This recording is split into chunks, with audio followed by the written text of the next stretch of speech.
Ladies and gentlemen, welcome to the Political Pulse. I'm your host, Josef Goodman, and joining me today in the studio, Cody Pomeranz, freshman of the Independent Party of the Yale Political Union, and Donna Horning, the international editor of The Politic, for which we both write. Guys, thanks very much for coming in. Thank you. Thank you. Yeah, you guys excited to be here? Absolutely. Now, Cody, you told me on the way in here today that there are some folks back at home in Cincinnati that'll be tuning in, listening live. Not all of them Cincinnati. I'm the youngest of 6 kids, and two parents. So, who were listening, and I hope are listening. I sent them the link. I do that to my parents, but they've given up on me. But that's great. What I should really just do is invite people with large families. That way to boost just to boost viewerships here. So guys, you know how the show works. We're here to talk about politics. Cody, you've come on as the resident expert on healthcare, and Donna, you're going to talk about that. And Donna, you're going to talk to us a little bit about NATO and the future of NATO. But actually, folks, this is revolutionary. So new to the show. We actually have a call in. Can you believe that? Who was sitting at home calling in? I don't know. But we actually have a call in. I think we're going to actually take it. So let's hear. Hello, who is out there? Hello, my name's Nigel. I'm from London here, big fan of the show. Joseph, I know this is a question you usually ask, but I'd like to ask it today. Cody and Donna, who are your favourite presidents? Thanks once again, Joseph, for all you're doing. Big fan. Keep it up. Well, Nigel, thanks so much for joining us. He beat me to the punch. You know, he asked it. It's a classic question. What time? It must be around 10. He sounded awfully like a British version of you. No, not at all. Not at all. Nigel is a perfectly legitimate person. I'm sure you can Facebook him. I wouldn't. No, but I mean, it's 10 p.m., so we have loyal listeners around the world. So Nigel, appreciate the question, beating me to the punch there. Guys, you know, it's a question that we ask always. Favorite presidents? Let's hear it. Cody? It's tough, because I feel like saying, Lincoln, might be this popular cop-out, but I have to say Lincoln, and if you wanted me to say a second one, I'd say Harry Truman. Harry Truman. We've had a Harry Truman on the show before. We've had Calvin Coolidge, Harry Truman's. My picks aren't so much Calvin Coolidge. We've had two. Believe it or not, we had 2 back-to-back Calvin Coolidges. I have no idea how that happened. I think they're messing with you, Joseph. I don't think. I'm worried that they weren't. But Cody, Harry Truman. Why is that? Well, what I was gonna say was my picks aren't so much political as picking my favorite presidents as people. I just loved hearing stories about Harry Truman. I think I remember one when he it was his birthday and he went down to the I think it was the White House kitchen staff and came and thanked them for the cake and blew out the candles with them. Oh, that's sweet. I love reading about Harry Truman policy, when I was younger. Forget politics, whether or not he was a nice guy. George Bush was a nice guy from what I hear. He was a very nice guy. But not a very good president. And Donna, what about you? Well, I'm afraid this is going to be another stereotypical choice, but I got to go with FDR. FDR, okay. Can I tell you, I think you're the first one to come on the show and say FDR. Really? Yeah. Is that so? People are worried about being boring. We've had a few Lincolns. Connor Crawford, the former president of the Union, came on and said Lincoln. But why is it FDR, Donna? New Deal got us through World War II. Got a great quote about how conservative is a man with 2 perfectly good legs who's never learned to walk forward. He's probably the closest to my own political views that we've had as a president. I like that. I'm a big fan of FDR myself. So, Cody, can you believe it? Another question. I'm not making this up, guys. Someone's calling in. Let's take it from the phone. Who's out there? Hi, Cody. I'm a big fan of your work, and I got a question for you. I'm wondering whether you think that the healthcare law that Obama and company passed is actually constitutional. So that was actually. See, it's funny. These people beating me to the punch, whether it was Nigel or I think that was my sweet mate Alec there. Alec, I appreciate you calling in. A loyal fan. Mm-hmm. But yeah, that was the question. Yeah, I want you to come on the show. I'm wondering what work of mine he's a big fan of. Trying to think back what work I've done as a 19-year-old kid. It's all right. Well, he's obviously referring to your 15-page research paper from last semester that's been disseminated to the entire campus. So, Cody, you're here. I want to know, because we had Michael Knowles come on the show last week, who I know you're not a very big fan of. We're going to actually play... Oh, no, okay, I shouldn't say that. You perhaps haven't met him personally. I haven't met him right, personally, no. So that's not fair. But there were things that worried you about what he said. And so I'm going to play a clip right now, which you're going to respond to, and also respond a bit to the constitutionality. To the question that we got over Okay. the air. Okay. All right, so let's play a bit from Michael Knowles from last week, and get angry here. All right, that's what the show is all about, getting angry. I don't think that's working anymore. I think the 2010 election showed us that. Also, the only major piece of legislation that cut Medicare, that cut money from Medicare, was President Obama's own Affordable Care Act, and that probably explains some of the public opposition to it. Isn't that I just factually feel that, inaccurate, Cody? this voucher system. Yeah, it's so I don't know from that clip. I don't know if Michael Knowles is saying that it's the only piece of legislation in history, or it's the only piece of legislation like in the last during the Obama administration. Both are factually inaccurate. I mean, presidents have cut from Medicare before. Whether it's Which presidents? Well, you had George H.W. Bush. He repealed a law that would have allowed people to get more coverage for catastrophic illness. Reagan, Clinton. So Medicare parts of Medicare have been repealed in the past. It really depends on your definition of cutting. Right? Okay, so what is your definition of cutting? Well, so what he's referring to is this line that's purported by Republicans that President Obama has cut from Medicare with the Affordable Care Act. What they're referring to is that President Obama has actually expanded benefits and coverage, but they're trying to cut the growth of Medicare, which Paul Ryan is also trying to do, and they're trying to curtail the future growth of it. The difference is Paul Ryan is actually cutting Medicare. Now, regardless of whether you agree with it or not, I mean, he's essentially Paul Ryan's creating... budget that we talked about last week he's essentially creating a federal block grant, to give to the states for Medicaid. He's talking about Medicare and Medicaid, Michael Knowles. A federal block grant for Medicaid and Medicare. That is, by definition, rationing care. I mean, so my question is, healthcare is very unpredictable. You don't know what you're going to get when you're going to get it. And my question is, who pays for the rest of the illness? So, like, when you have these block grants that have a set, amount of money. Like vouchers, is that what we're getting at? Okay. My question is, what happens when the costs, exceed someone's coverage, exceed an elderly person's coverage. So a voucher for X dollars, but your medical expenses are X plus 10. My point is, eventually, someone ends up having to pay for it. Right. So, I think it's okay, factually so a factually incorrect statement made by Michael Knowles. But I want to backtrack a little, okay? We'll get to Paul Ryan, we'll get to Obama's health care. But right now, okay, a few weeks ago, it was taken to the Supreme Court whether this thing called the individual mandate, Donna, was constitutional, whether it was or not. Now, I want you to take me through, what is the debate here? Why are people saying it's unconstitutional? Why are people saying it's constitutional? Break it down for me, for Cody. Okay, so it went to the Supreme Court, and the big debate is over the Commerce Clause. So what is that? Opponents, listen, I can tell you the viewers aren't particularly educated here on the show, so you're going to have to really fill in all the gaps. Article 1, Section A of the Constitution is, I believe, I hope that someone I did got his that homework. Right, is the Commerce Clause. And the Commerce Clause essentially says Congress shall have the power to regulate commerce with foreign nations and among the several states and with the Indian tribes. Obviously, this was written, the Constitution was written. Yeah.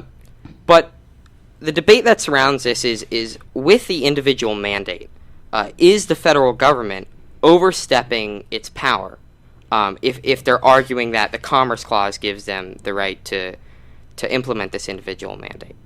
Now, I think now the Commerce Clause has also been expanded in the past before. Yeah, and that's... Can you talk... When else has it been expanded? So it's been expanded drastically over the past century, and that's one of the proponents say, look at precedent. You've got cases. It started really with Wickard v. Filburn in 1942. Whoa, there was name dropper. There was a case. There was one case before that called Sunshine Anthracite Coal Company versus Atkins in 1941, and then it's a slew of cases. Okay, so a slew of cases that were expanding the Commerce Clause. Yeah. Okay, so for instance, there was one case, Wickard v. Filburn said that the government could regulate if a farmer growing wheat, for instance, this was the example of the case. A government, even if one person's action does not significantly affect interstate commerce, if it's done in the aggregate and it significantly adversely affects interstate then commerce, the federal government can regulate regulate it. So that really opened the doors for a whole slew of cases that would follow, that, expanded, interpreted the Commerce Clause a certain way. But isn't that the concern of people who are against the constitutionality? They say, okay, we've opened the door, but there has to be a limit to how far this door is going to open. Yeah. So the conservative justices on the Supreme Court, Scalia, Alito, Roberts, they asked a really funny question, which a lot of people have asked, but there seems to be a simple answer. Is they asked for a limiting principle. They said... What's that? They said, if the government can do this, what can't it do with the Commerce Clause? Right. I think that's a pretty valid question. It's a Don't valid... you think so, Donna? I think so. May I jump in with a question Please, here that's Donna, on my mind? Jump into. So, as my understanding is that there are 2 states in the United States that have universal health care, Vermont and Massachusetts. Vermont does not have an individual mandate, but Massachusetts does. And my understanding is that it's only a couple percentage difference in the number of people that are actually covered by the health care in those states. So I'm wondering if you could comment on whether you think the individual mandate is even worth it. Is something that's necessary, or if this was in fact just a really easy way to take down this legislation and maybe even a mistake by the Obama administration. That's a good question. But before we get to whether it's worth it, can we talk about the course. content? That is a good question, because I think actually that the individual mandate probably is essential to the Obamacare. Wouldn't you say? Yeah, absolutely. The way it's structured right now, it's essential. But great question, Doug. But we're just going to finish on the constitutionality portion, though. Go for it. Yeah. So people saying you can't open the Commerce Clause the whole way. Yeah. All right. So how would you argue against that? Well, there are a couple of things. First off, in the past, in actually the past 2 decades, the Supreme Court decided on Commerce Clause cases where it limited the powers of the federal government. It decided against the powers in the Commerce Clause for the federal government. So there was a case, U.S. v. Morrison, I think, and a case called Lopez, U.S. v. Lopez, and these said Seriously, that... What a name drop you are, Cody. Well, I had no idea. One of them involved the government tried to use the Commerce Clause to justify acts against violence against women and trying to prohibit guns in public school zones. And the Supreme Court said, no, these are not, and this is a very important phrase, these are not cases that substantially affect commerce. Now, substantially affect interstate commerce. Now, so regulating gun laws doesn't substantially affect commerce, but the argument here would be, wait a second, when healthcare is making up more than 17% of the economy, exactly. I would argue it substantially affects commerce. That's what you're getting at. Okay, continue, Cody. This is interesting stuff. So that's the whole, that there is precedence that supports this. There's also precedent that limits it, and that's where the limit is. So there are some other arguments surrounding this. There's argument including the necessary and proper clause, and you have to remember that everybody is in the healthcare market. It's not only because you're a living, breathing person and that healthcare is unpredictable and you will eventually use it, but also we have a law in this country that says when you go to the emergency room, you have to be treated. Hospitals are required to treat you. So everybody's really in the healthcare market. So I don't think this is an So is that incredibly difficult somehow an attack against people who draw comparisons with driver's licenses? Explain to me that analogy that people draw.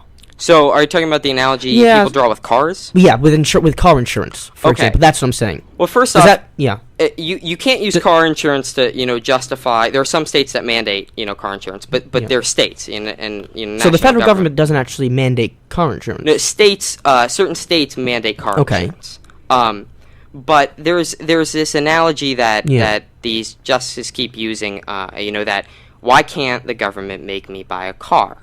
What if, GM is failing, this is significantly affecting the economy, force me to buy an American car. Well, it's an interesting point, right? It raises some very valid questions. But my point is simply, if I need to go to work in the morning, and I need a car, and I'm standing in my driveway, the government does not require GM or Chrysler or any of these car companies to come and pick me up and give me a car. But with the healthcare industry, you have guaranteed care, essentially. So Yeah. And Donna, I want to get to your question now. Okay. What was your question earlier about? Okay, assuming the individual mandate doesn't go your way, Cody. Boo-hoo, cry, cry, cry. And we'll be finding out soon enough in July. Let's assume it doesn't go. It doesn't fly. Will the whole thing collapse? That was a good question, Donna. Well, my question was actually more, how necessary do you think the individual mandate is in implementing universal health care in this country? Because of my example that I gave about Vermont, Massachusetts. Yeah. I don't know if you can speak to that, Cody, but that would be my question. Well, I mean, if I were to interject here, Cody, what I think the argument is, and I remember listening to an NPR podcast. That's the dream here, ladies and gentlemen, to one day have my own NPR podcast. But I remember listening to this NPR podcast, and they said how if you remove the individual mandate, the whole thing does collapse. I'm not exactly sure Massachusetts, Vermont, the situation with those two states in particular, but by removing the individual mandate, essentially what you're doing is driving up healthcare costs. Why? Because healthy people, young people won't have to buy into the system, which means that most people buying into the system will be who? The sick and the old, which will raise the likelihood of insurance companies having to pay. So they're going to raise their premiums, which means, so basically what it's getting at is that by forcing everybody to pay, you're including the young and the healthy paying into the system, so it kind of spreads out the losses for those healthcare companies. So that's the argument, that if you don't force everybody to pay, then for those that for those that do, it's just going to be a lot more expensive. Well, I'd be curious to see how that's playing out in Vermont. The argument that you're giving is certainly academically correct, which is the adverse selection problem that we've all learned about in intro microeconomics about insurance. Excuse me, Donna. But smart people in this room. Yeah. I know that there's there are some, including Howard Dean, actually, who's argued that this is you take a class with Howard Dean here at Yale. I do. You're a big fan. That's what you told me on the way here. I am a big fan. Yeah. So, in his opinion, he thinks that it's a purely academic problem that you don't see in the real world, this adverse selection problem with healthcare. Okay. And he, in his Dr. Dinosaur program in Vermont, did not What's a Dr. Dinosaur? It's just the name for his universal health care program in Vermont, which does not include an individual mandate. And Vermont's probably a unique state, so I could easily be convinced that the United States at large probably needs the individual mandate. It seems like to me that Vermont, of all the states, requires health care. Why? Because don't they produce all this cheese? Their cholesterol levels must be going through the roof right now.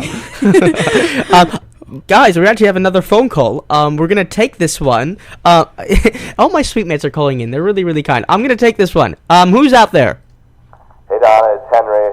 Read your article in the Politics last week, and I really liked it. I was wondering what you thought about the future of NATO. Well, that is, in fact, the entire subject of my piece, so should I just read it out? Or, Joseph, can you maybe put a finer point on that question for me? Henry, I appreciate you calling in, and that's one way to make the transition. Cody, thanks so much for talking, and we were going to move on now to NATO. Henry, you're forcing us to move on. So I think what Henry was getting at, and your piece came out in The Politic, it was all about the future of NATO. So can you first give us a bit of a short history of NATO? Sure. Yeah, just very briefly. When was it founded? What has it been up to in the last 60, 50 years?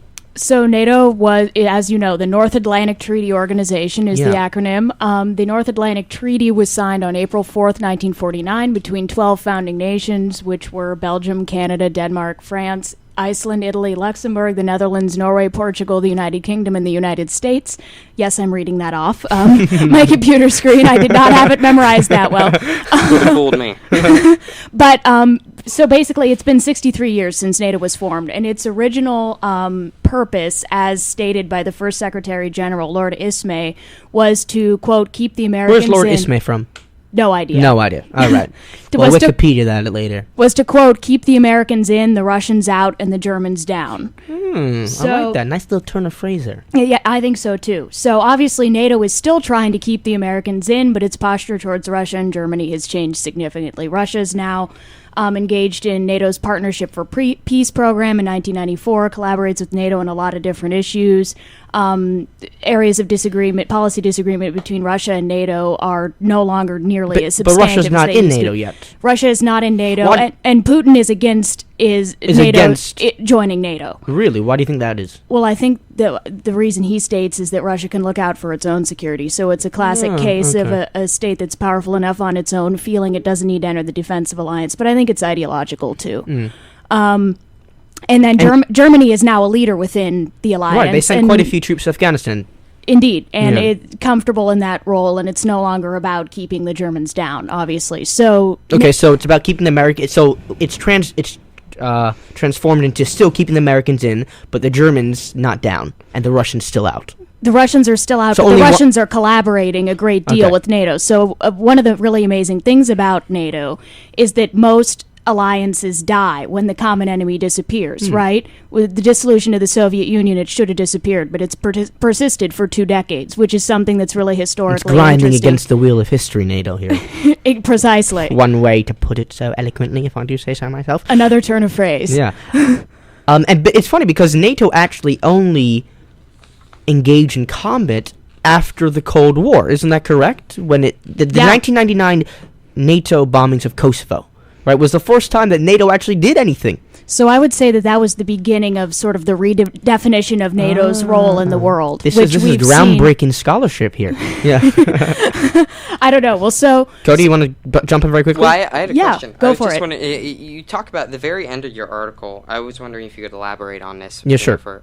You say the United States would do well to provide a little affirmation to its staunchest and most valuable allies once in a while. Yes. What do you mean by that? Well, first of all, I think that, what's been in the news lately is statements, for example, from Robert Gates talking about how NATO is facing a dismal future, how our European allies are not pulling their weight within the alliance, which is, by the way, a complaint that has existed essentially since the beginning of NATO. Well, here's my take on this, and here's why I made that statement.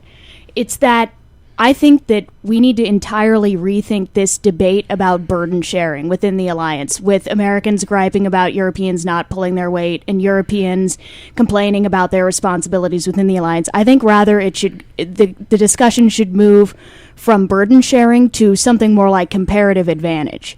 What's that mean? I think it's silly to ask Belgium to increase its defense budget, when it's already in a defense alliance with the United States, which is clearly not. We'd be kidding ourselves if we said we would, cut back on our defense budget because Belgium is increasing theirs. So first of all, this is not a zero-sum sort of a question. We're going to be we're going to be spending billions, trillions of dollars on our defense budget. Regardless. Okay. Exactly. So what I would argue is that the debate is a little bit misplaced. We should instead be thinking about what these European nations can bring to the alliance uniquely from the United States. The United States is always going to bring the big guns and the dollars, so right? What can the Belgium bring apart from the chocolate? And the waffles. I was there over spring break. Aren't I so funny, Cody? Yeah. So what can they bring? What can countries like the French and the Belgium, the Flemish? Is that what they're called? The Flemish? The Germans can actually bring the Belgians and the Germans. So what can they bring? If they can't bring, increased military budgets. Sure. Well, so let me talk a little bit about NATO's newest policy document, which is the new strategic concept, which was published in 2010. Which characterized the current threats to NATO's security environment, proliferation of ballistic missiles and nuclear weapons, terrorism, unstable nations beyond NATO borders, cyber attacks, environmental and resource constraints. These are all issues that the United States absolutely cannot deal with alone. For example, so the benefits of multilateral negotiations, right? One main tenet of the new strategic concept is that the goal of creating the conditions for a world without nuclear weapons. According to the Global Zero Action Plan, in which the United States and Russia negotiate bilaterally to reduce their stockpiles to 1,000 warheads each, approximately, followed by multilateral negotiations. Nuclear status of the United Kingdom and France, continued presence of American tactical nukes in Eastern Europe, NATO's geostrategic location with respect to Russia and Iran. NATO's going to be a big part of those negotiations no matter what. The United States can't go it alone. So that's one way in which NATO can remain still relevant. Shall I keep going, or would someone like to jump in with another? Because I can go on about this all You're day. You're the expert here. Cody, do you have another way in which NATO can remain relevant? Or should we just I was wondering if... you're talking a lot about NATO. I was wondering if you could talk, maybe shift into talking about Afghanistan and their role in Afghanistan, maybe the future, not just of NATO, but of NATO and the United States' role in Afghanistan? Sure. Well, I think there are a lot of preconceptions. First of all, I actually had, the reason I wrote this article is I had the privilege of visiting the NATO headquarters in Brussels over spring break. And the first question that these people asked us when we sat down, a group of Yale students, was how many of you think that NATO has a coherent plan for the war in Afghanistan? How many people raise their hand? None. And he said that this is the case with every single group that's brought in. And he's like, well, guess what? We do. We're running the war in Afghanistan. And for some reason, NATO typically doesn't get credit for that. So in fact, NATO is running essentially the entire show in Afghanistan at this point. And of course, bureaucrats have a way of making what they do sound very, very important. So this is a biased perspective. But my understanding is that their role in Afghanistan is pivotal. And that the United States certainly would be having very limited success there without the alliance. As it is, it's pretty limited, so... Well, there have been some incidents that have been hurting our effort there pretty severely. But also, what about Libya? Because we talked about Afghanistan, but Libya, isn't that a grand NATO success story? I mean, just like Kosovo, they went in there, they bombed, and they kicked the dictator out. They did. Yeah, so... So, there was an article about this in the latest issue of Foreign Affairs, sort of hailing NATO's operation in Libya as a model intervention, and I happen to agree with that view. I can just summarize briefly what the article said, because it's also in my article. Basically, according to the authors, NATO saved tens of thousands of lives, presumably, because Gaddafi made pretty clear his intent to either empty his arsenal or die before, killing every last one of the rebels. Conducted a, precision air campaign that minimized collateral damage, enabled the rebel opposition to overthrow one of the world's longest-serving dictators. And he was around for a while. He was around for a while, and this was all accomplished without a single Allied casualty, and at a fraction of the cost, by the way, of the interventions in the Balkans, Afghanistan, and Iraq. So I think it's pretty hard to argue with NATO on this one. People are saying now that maybe this is the role of NATO in the world going further. So I would say that NATO's balance hangs less in NATO's future hangs less in the balance in Obamacare. Probably, but Cody, you want to jump in? I would certainly agree with that. Yeah. Well, yeah, after the Supreme Court case, absolutely. Well, I was just wondering, actually, you touched on it at the end. Are these kinds of interventions going to be the norm? And if you could also expand on, a lot of people are asking, why Libya? Why not Syria? That's been, the comparison. That's a big question, and Cody, we only have news. 3 minutes left here. But that is a big question, but I think I actually have a pretty simple response to that, which is that I love simple responses. Libya came first, and Syria, it was unfortunate for Syria that it started to go downhill right after NATO had already intervened in Libya, because you only have a certain political capacity to run these interventions. They're expensive, they're ugly on television, they're difficult for countries to pull off. And I think that Syria, I think the reason why more hasn't been done in Syria now is because Libya immediately preceded it. Okay. Well, ladies and gentlemen, we're pretty much going to wrap up here. I really do appreciate you both coming on.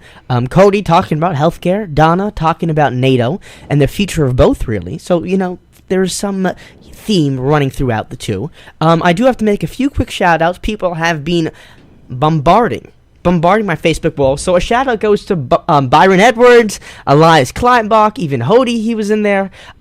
Guys, it's always great to have you listening in. So guys, this is, this is actually my second to last show of the Political Pulse. Really? Yeah. Well, because you're leaving for summer. Right. I will not be coming up from New York City every Monday. Hey, for don't this spoil it. We're honored. No, but I thank you so much for coming in. Oh, 52 comments. Oh, my Whoa, goodness. I know. It's a big day. I also want to thank all the people for tuning in. This was the Political Pulse. Ladies and gentlemen, have a good night.